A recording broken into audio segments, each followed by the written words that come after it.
লোকসভা নির্বাচন আমাদের দরজায় কড়া নাড়ছে। গত 5ই ফেব্রুয়ারি সংসদে প্রধানমন্ত্রী নরেন্দ্র মোদী ঘোষণা করেছেন যে আগামী লোকসভা ভোটে শাসক দলের এনডিএ জোট পাবে 400রও বেশি আসন।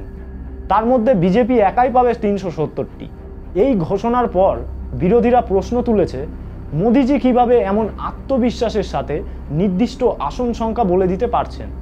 অনেকে আবার আশঙ্কা প্রকাশ করছেন যে তাহলে এবার শাসক দল কি ইভিএম মেশিন কারচুপির পথে হাঁটতে চলেছে।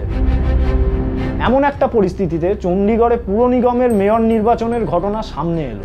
চণ্ডীগড়ে গত 30শে জানুয়ারি ছিল মেয়র নির্বাচন। বিজেপিকে রুখতে ওই নির্বাচনে যৌথভাবে লড়াইয়ে নেমেছিল কংগ্রেস এবং আপ।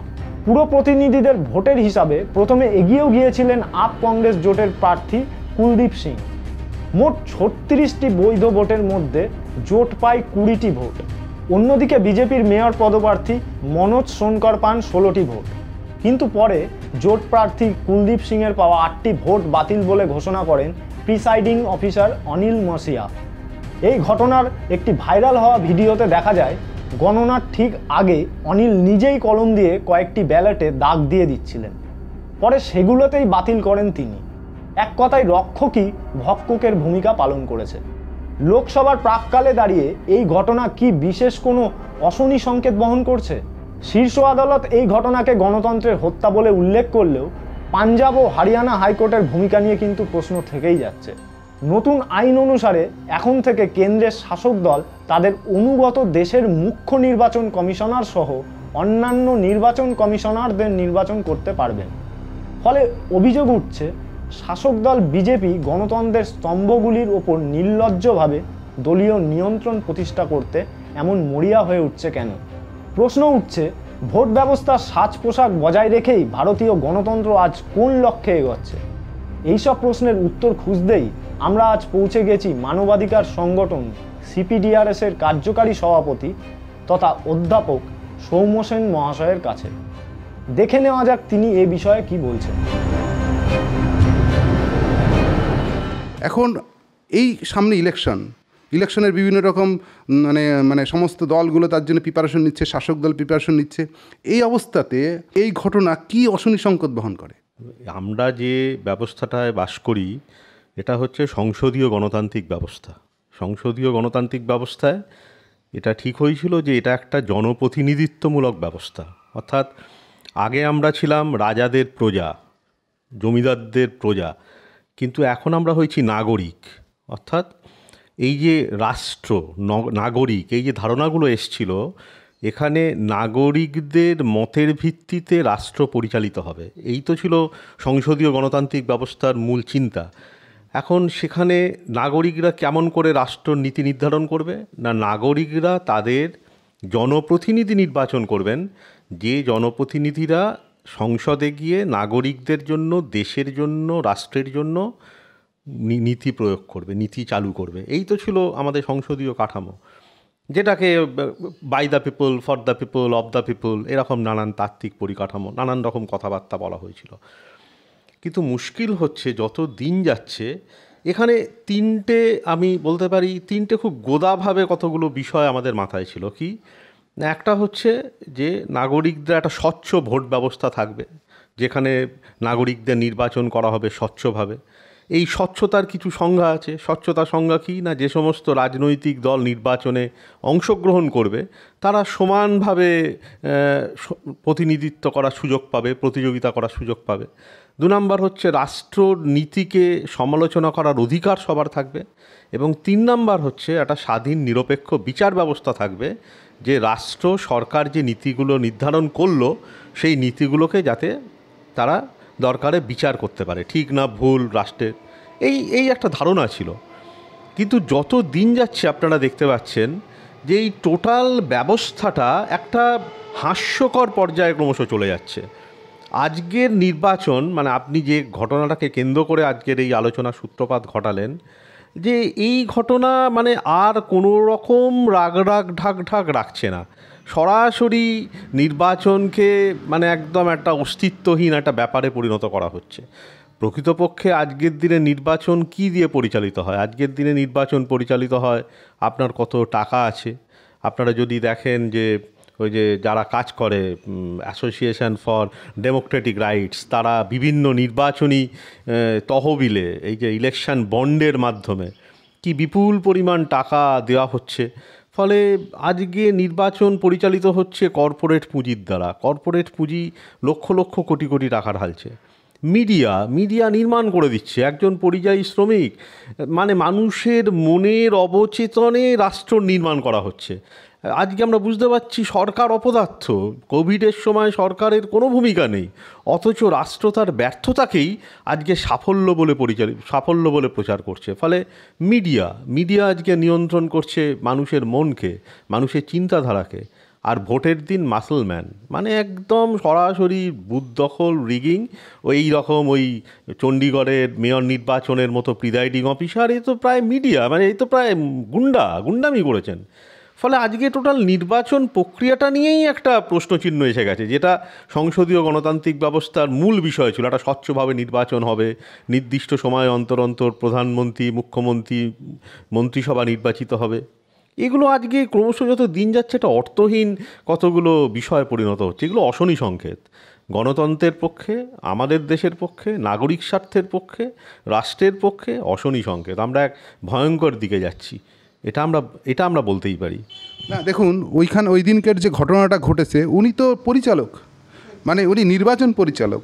সে একটা দলদাস সেখানে ঢুকে পড়েছে, মানে প্র্যাকটিক্যালি সে মানে শাসক দলের ভূমিকায় কাজ করছে, এবং সেখানে মানে সিসিটিভির নজরদারি আছে, তার মধ্যে সে স্মার্টলি পুরো কাজটা করে যাচ্ছে। তাহলে এই যে সামনের যে মানে সামনে যে ইলেকশন আসবে, সেই ইলেকশনে যে অনেক আশঙ্কা করছে এই ইলেকশনে এরকম ঘটনা ঘটবে বলে ওনার আশঙ্কা অনেকের মধ্যে দেখা দিচ্ছে। সেটা নিয়ে আপনার কী মত? বাস্তবিক আপনি দেখুন, আমাদের দেশের নির্বাচন কমিশনার, কেন্দ্রীয় নির্বাচন কমিশনার কে হবে তার জন্য একটা কমিটি ছিল। তাতে প্রধানমন্ত্রীর প্রতিনিধি থাকবেন, বিরোধী পক্ষের প্রতিনিধি থাকবেন, প্রধান বিচারপতির প্রতিনিধি থাকবেন। আপাত দৃষ্টিতে অন্তত একটা নিরপেক্ষতার অন্তত একটা মোড়ক ছিল। আজকে সংসদে বিল পেশ করা হচ্ছে, নির্বাচন কমিশনার, সেখানে প্রধানমন্ত্রীর দুজন প্রতিনিধি প্রকৃতপক্ষে, আর বিরোধী পক্ষ, মানে সরকার পরিচালনা করবেন যে শাসক দল, তাদের তাবেদার হবে নির্বাচন কমিশনার। ফলে সমস্ত গণতান্ত্রিক ব্যবস্থাগুলোকে কুক্ষিগত করে ফেলা। যতটুকু গণতান্ত্রিক অধিকার অর্জিত হয়েছে আমাদের দেশে, সেই গণতান্ত্রিক অধিকারগুলো দলের স্বার্থে, শাসকের স্বার্থে সমস্তটাকে মানে ধূলিসাৎ করে দেওয়া। এটা একটা পরিকল্পনা, সেই পরিকল্পনার একটা অঙ্গ। ফলে যত দিন যাবে আপনি দেখুন স্বাধীন বিচার ব্যবস্থার প্রতি আঘাত, নির্বাচন কমিশনার পদটাকে প্রায় শাসকের তাবেদারির পদে পর্যবসিত করার চেষ্টা, সমস্ত সাংবিধানিক সংস্থাগুলো, সেই সাংবিধানিক সংস্থাগুলোর মর্যাদাগুলোকে ধুইয়ে দেওয়া, বিচার ব্যবস্থাটাকে প্রভাবিত করা সমস্ত রকমভাবে। অর্থাৎ আমরা এটা বলতে পারি, আমরা যারা মানবাধিকার সংগঠন করি, আমরা যারা গণতান্ত্রিক অধিকার রক্ষার আন্দোলনের সপক্ষে কথা বলি, আমরা বলছি এটা একটা ভয়ঙ্কর পরিস্থিতির দিকে আমাদের দেশ যাচ্ছে, যেখানে স্বাধীনতার পর থেকে যতটুকু গণতান্ত্রিক অধিকার অর্জন করা হয়েছে, যতটুকু মানবাধিকার অর্জন করা হয়েছে, অর্জিত অধিকারগুলো আজকে থাকবে কি না, নতুন করে আঘাত তো আসছেই। অর্জিত অধিকারগুলো, সেগুলোকেও আজকে ক্রমশ ছেঁটে ফেলা হচ্ছে। মানুষের আন্দোলন করার অধিকার, কথা বলার অধিকার, বিরোধিতার অধিকার, এই সমস্ত অধিকারগুলোকে আজকে কাটল করা হচ্ছে, এবং অত্যন্ত দ্রুত এগুলো করা হচ্ছে। এটা একটা ভয়ঙ্কর দিক, ভয়ঙ্কর অশনি সংকেত। এই ঘটনাটা যখন ঘটলো, ঘটার পরে যে আপ আর কংগ্রেসের জোট, তারা পাঞ্জাব হাইকোর্টে গেল, হরিয়ানা হাইকোর্টে গেল, দুটো হাইকোর্টই তাদের অ্যাপিল খারিজ করে দিল।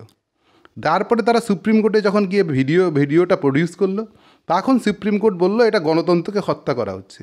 তাহলে এই যে এখনকার যে বিভিন্ন হাইকোর্ট এবং ধরুন দায়রা কোর্টগুলোর ভূমিকা নিয়ে আপনি কী বলবেন? দেখুন, দুটো গুরুত্বপূর্ণ প্রশ্ন আপনি তুলেছেন। একটা হচ্ছে universal declaration of human rights, UDHR, 1948 সালে যেটা পাশ হয়েছিল, যেটাকে আন্তর্জাতিক মানবাধিকার সনদ বলে। সেই আন্তর্জাতিক মানবাধিকার সনদে পরিষ্কার লেখা আছে যে নিরপেক্ষ বিচার ব্যবস্থা এবং সমস্ত মানুষ, ধর্ম, বর্ণ, জাত, লিঙ্গ নিরপেক্ষভাবে নিরপেক্ষ বিচার তার পাওয়ার অধিকার, এবং একটা নিরপেক্ষ বিচার ব্যবস্থা থাকতে হবে। নিরপেক্ষ শব্দটা আবার বিশ্লেষণ করতে হবে। তাহলে আমরা কিন্তু একটা স্বাধীন, সভ্য, গণতান্ত্রিক দেশে আছি, মানে একটা স্বাধীন বিচার ব্যবস্থা থাকবে। এই বিচার ব্যবস্থা কি করবে না সরকারের নীতিগুলোকে বিচার ব্যবস্থা সমালোচনা করবে। গণতান্ত্রিক ব্যবস্থায় মূলত আপনি দেখুন গণতান্ত্রিক ব্যবস্থার তিনটে দিক রয়েছে। একটা হচ্ছে একটা গণতান্ত্রিকভাবে সাংবিধানিক অধিকার প্রয়োগ করে একটা গণতান্ত্রিক সরকার নির্বাচিত করতে হবে, সেই গণতান্ত্রিক সরকারকে বিরোধিতা করার স্পেস থাকতে হবে এবং সরকারি কাজগুলোকে সরকারি কাজগুলোকে ইভ্যালুয়েট করার জন্য একটা স্বাধীন বিচার ব্যবস্থা থাকতে হবে। একটা ব্যবস্থা চলতে গেলে এগুলো ন্যূনতম শর্ত। এবং আমরা যে universal declaration of human rights দেখব, সেখানেও দেখব এর পক্ষের কথাগুলোই রয়েছে। আজকে সমস্ত ভারতবর্ষে দেখুন, আবার এটা খুব দুর্ভাগ্যের বিষয়। দুর্ভাগ্যের বিষয়টা কি বলুন তো, আমাদের দেশে অ্যাকচুয়ালি এই বিচার ব্যবস্থার যে অধিকার খর্ব করার কথা বলছেন, আমাদের দেশে প্রকৃতপক্ষে কোনো বিরোধিতার রাজনীতি নেই। আজকে যারা বিরোধিতা করছে তারা যখন সরকারে যাবে তারাও দেখা যাবে একই কাজের পর্যালোচনা করছে। আজকে যে ইউএপিএ ধারা, যে ভয়ঙ্কর ধারা, আপনি আলোচনায় এসে গেল কথা প্রসঙ্গে, এই যে money laundering act, PMLA act, এই সমস্ত ধারাগুলো আগের সরকারের ধারাবাহিকতায় এই সরকার আরও শার্প করেছে, আরও তীব্র করেছে। ফলে বিচার ব্যবস্থার স্বাধীনতাকে ক্রমশ হরণ করা, এটাও কিন্তু একটা প্রক্রিয়া। এই প্রক্রিয়া বিজেপি পরিচালিত কেন্দ্রীয় সরকার আজকে একে একদম নোকদাঁত বের করে পুরো ব্যবস্থাটাকে ঘেঁটে দিচ্ছে, পুরো ব্যবস্থাটাকে ভেঙে দিচ্ছে। এবং ভাঙছে কেন? তার উদ্দেশ্য কি না, মানুষের অধিকার যাতে না থাকে, মানুষ যাতে প্রতিবাদ করতে না পারে। আমরা মনে করি যে বিচার ব্যবস্থা দিয়েই সমস্ত সমস্যার সমাধান হবে না। অর্থাৎ বিচার ব্যবস্থার কাছে গেলাম, তারা সমস্ত অধিকার পাইয়ে দেবে, এরকম নয়। মানুষকে তার অধিকার পাওয়ার জন্য মাঠে ময়দানে লড়াই করতে হবে, তার ন্যায়সঙ্গত দাবি আদায় করতে হবে, তার অধিকার রক্ষার আন্দোলন করতে হবে। কিন্তু বিচার ব্যবস্থার যতটুকু স্বাধীনতা আছে, যতটুকু নিরপেক্ষতা আছে, তাকেও আজকে ধ্বংস করে ফেলা হচ্ছে। এটা একটা ভয়ঙ্কর দিক। আমরা সিপিডিআরএসের পক্ষ থেকে আমরা একটা মানবাধিকার সংগঠন করি, আপনারা এসছেন, আপনাদের ধন্যবাদ যে আপনারা আমাদের বক্তব্য তুলে ধরছেন। আমরা সিপিডিআরএসের পক্ষ থেকে মনে করি আজকে সারা ভারতবর্ষ জুড়ে এই যে একটা ফ্যাসিস্টিক অ্যাটাক, যে মানবাধিকারের ওপর, গণতান্ত্রিক অধিকারের ওপর, বিচার ব্যবস্থার ওপর, সাংবিধানিক কাঠামোর ওপর, ফলে মানুষের যতটুকু অর্জিত অধিকার আছে সেই অর্জিত অধিকারকে আজকে রক্ষা করতে হবে। এটা হচ্ছে একটা দিক। আর একটা হচ্ছে অধিকারগুলোকে সম্প্রসারিত করতে হবে। অর্থাৎ যে অধিকারগুলো আমাদের পাওয়া দরকার সেই অধিকারগুলো পাওয়ার সংগ্রাম করতে হবে। কিন্তু আজকে এমন একটা জায়গা আমরা এসে গেছি, সেই সংগ্রামের কথা তো ভাবতেই পারছি না। অর্জিত যা অধিকার অর্জন করা হয়েছে, স্বাধীনতার পর থেকে আমরা যতটুকু অধিকার অর্জন করেছি, যে অধিকারের স্বপ্ন দেখে ভারতবর্ষে স্বাধীনতা সংগ্রামীরা প্রাণ দিয়েছেন, শহীদ হয়েছেন, সে একটা অনেক মানুষ, অনেক বড় মানুষ, নেতাজির থেকে শুরু করে ভগৎ সিং, বিনয় বাদল দীনেশ, সূর্য সেন, এদের যে স্বপ্ন, সেই স্বপ্নকে মাথায় নিয়ে অনেক লড়াইয়ের মাধ্যমে যে অর্জিত অধিকারগুলো অর্জন হয়েছে, আজকে সমস্ত অর্জিত অধিকারগুলোই আজকে একটা বড় প্রশ্নচিহ্নের মুখে। সে মানবাধিকার বলুন, গণতান্ত্রিক অধিকার বলুন, বিচার ব্যবস্থা বলুন, নির্বাচন কমিশনার বলুন, সাংবিধানিক কাঠামো বলুন। ফলে আমরা চাই যে এর বিরুদ্ধে মানুষকে জাগ্রত করতে, মানুষের মতকে সংগঠিত করতে, প্রতিবাদগুলোকে রেজিস্টার্ড করতে, সারা ভারতবর্ষ জুড়ে এইরকম যে অজস্র ছোট ছোট আন্দোলনগুলো হচ্ছে তাদের মধ্যে যোগসূত্র তৈরি করতে, যাতে আমরা এই রকম চূড়ান্ত মানবাধিকার হরণকারী, আগ্রাসী একটি ফ্যাসিস্ট সরকারের বিরুদ্ধে সত্যিকারের প্রতিরোধ গড়ে তুলতে পারি। এইটা আমরা চাই। যে আপনি বললেন যে আমাদের যেসব পিলারগুলো আছে গণতন্ত্রে, সেই পিলারগুলোকে ওরা এই ধরুন বিশেষ করে মোদী সরকার খোল্লাভাবে সেগুলোকে করায়ত্ত করছে এবং শাসকের পক্ষে সেগুলোকে নিয়ে যাচ্ছে, এবং সেটা একদম নির্লজ্জভাবে, ওপেনলি। এই নিয়ে কোনো রাগ ঢাক ওদের আর লজ্জাশরম বলতে কিছু নেই। তাহলে এই যে মোদী সরকার একটা কি আমাদের দেশকে, কি দেশের গণতন্ত্রকে প্র্যাকটিক্যালি কোন দিকে নিয়ে যাচ্ছে, একদম এক কথায় যদি বলেন। হ্যাঁ, এখন প্রশ্ন হচ্ছে তারা এটা করছে কেন। একটা হচ্ছে দেখুন, এরা এই যে হিন্দুত্ববাদী এজেন্ডা বলে, হিন্দুত্ব অমুক টমুক রান্না, এটা কি গরিব হিন্দুর জন্য? সত্যিই যদি হিন্দুদের জন্য করে, একজন গরিব মিলের শ্রমিক, চাষের জমি কৃষক, সে কি এই হিন্দুত্বের যে এজেন্ডাগুলো ইমপ্লিমেন্টেড হলে গ্যাসের দাম কম হবে? তার কি জিনিসের দাম কমবে? আজকে স্কুল কলেজগুলোর যে ফিজ বাড়ছে, সমস্ত সরকারি স্কুলগুলো বেসরকারি মালিকদের হাতে তুলে দিচ্ছে। একটা কঠিন যদি রোগ হয়, মানুষ জমি বাড়ি বেচে সর্বশান্ত হয়ে যাবে। ফলে সেখানে সে হিন্দু বলে ছাড় পাবে, মুসলিম বলে বেশি খরচ হবে, বিষয়টা তো এরকম নয়। তাহলে প্রশ্ন হচ্ছে তারা এটা করছে কেন? এই ফ্যাসিস্টিক ডিজাইনটা নিয়ে তারা আসছে কেন? এখানে তাহলে বুঝতে হবে হিন্দুত্বের দর্শন, মানুষে মানুষে মারামারি লাগিয়ে দাও, কাটাকাটি লাগিয়ে দাও। মূল কথাটা কি? মূল কথা হচ্ছে মানুষ যাতে তার শত্রু চিনতে না পারে। এই যে ডিভাইড অ্যান্ড রুল পলিসি, এইটা চালু করেছিল আমাদের দেশে ইংরেজরা। তারা দেখেছিল এই দেশটাকে যদি আমাদের শাসন করতে রাখতে, তারা তো অল্প কি করে রাখবো না, ধর্মের নামে ডিভাইড অ্যান্ড রুল। ফলে আজকে ওদের এজেন্ডা হচ্ছে আমি হিন্দুত্বের নামে মুসলমানের সাথে লড়াই লাগাবো, ইসলামোত্তর নামে হিন্দুদের সাথে লড়াই লাগাবো, এবং এই করতে গিয়ে যতটুকু সাংবিধানিক কাঠামো সমস্ত তছনছ করে দেবো। কিন্তু কারণটা কি? কারণটা হচ্ছে যে ভয়ঙ্কর কর্পোরেটাইজেশান, যে কর্পোরেট হাউসগুলোর জন্য দেশের মানুষের এই অসহায় অবস্থা, তাদের বিরুদ্ধে মানুষ যাতে প্রকৃতপক্ষে জাগ্রত না হতে পারে, এইটা হচ্ছে তাদের মূল কারণ। তাহলে এজেন্ডা হচ্ছে দুটো, একটা হচ্ছে কর্পোরেটদের বিরুদ্ধে, যে মানুষের আসল যে আমার বেকারির জন্য, আমার দ্রব্যমূল্য বৃদ্ধির জন্য, আমার শিক্ষার জন্য, আমার স্বাস্থ্য না পাওয়ার জন্য যে কর্পোরেটরা দায়ী, তাদেরকে আড়াল করা। আর দ্বিতীয়ত হচ্ছে তা সত্ত্বেও যদি কিছু মানুষ এই কর্পোরেটদের বিরুদ্ধে মানুষকে সংগঠিত করে, তাদের যাতে প্রতিবাদ করতে না পারে, তার জন্য ইউএপিএ আইন, তার জন্য সাংবিধানিক কাঠামোগুলোকে ধ্বংস করে দেওয়া, তার জন্য বিচার ব্যবস্থাটাকে নোকদাথিন করে দেওয়া, এইটা হচ্ছে সামগ্রিক ডিজাইন। ফলে এইটা হচ্ছে পরিষ্কার দুটো দিক, মানে আমরা যেটা বুঝি আর কি। একটা হচ্ছে মূল শত্রুকে আড়াল করো, এবং মূল শত্রুকে আড়াল করতে গিয়ে যতটুকু লড়াইয়ের সম্ভাবনা আছে, সেই লড়াইয়ের সম্ভাবনাকে ধ্বংস করার জন্য যা যা করা দরকার সেইগুলো করো। তার জন্য গণতান্ত্রিক কাঠামোটাকে ধ্বংস করে দাও। এই ডিজাইন নিয়েই তারা এগোচ্ছে, এক ভয়ঙ্কর ডিজাইন। এই ডিজাইনের বিরুদ্ধে মানুষকে আমাদের সংগঠিত করতে হবে। কিন্তু এখানে দুটো বিষয় আমি আপনাদের ভাববার জন্য বলছি। একটা হচ্ছে একদল মানুষ ভাবছেন এইটা হচ্ছে বিজেপির বিরুদ্ধে, কেন্দ্রীয় সরকারের বিরুদ্ধে, আমরা ভোট দিয়ে যদি এর পাল্টাতেই হবে, আমরা পাল্টাতে হবে, এই কথাটা আমি সিপিআরএসগতভাবে নিশ্চয়ই বলতে পারি না। আজকে যে অ্যাটাকটা আসছে তাতে পরিবর্তন দরকার, না হলে কি করে এই আটকানো যাবে? কিন্তু এই পরিবর্তন হলেই মানবাধিকার ফিরে আসবে, গণতান্ত্রিক অধিকার ফিরে আসবে, সাংবিধানিক কাঠামোগুলো ধ্বংস করা বন্ধ হয়ে যাবে, বিষয়টা এরকম না। মানুষকে কিন্তু সতর্ক থাকতে হবে, সজাগ থাকতে হবে, যাতে যারাই শাসন করুন, যারাই সরকারে থাকুন, যারাই শাসক শ্রেণী হন, এই গণতান্ত্রিক অধিকারগুলোকে কিন্তু মানবাধিকারগুলোকে কিন্তু কোনোভাবেই এই অধিকারগুলোকে বিনষ্ট হতে দেওয়া যাবে না। এগুলো যদি বিনষ্ট হতে দেওয়া হয়, তাহলে কিন্তু আমাদের ভবিষ্যৎ খুব ভয়ঙ্কর হয়ে উঠবে। ফলে এই ডিজাইনটা আমাদের কিন্তু বুঝতে হবে। আর কিছুদিন পরেই, প্রায় 100 দিন হয়তো হবে, তার মধ্যেই ইলেকশন শুরু হতে চলেছে।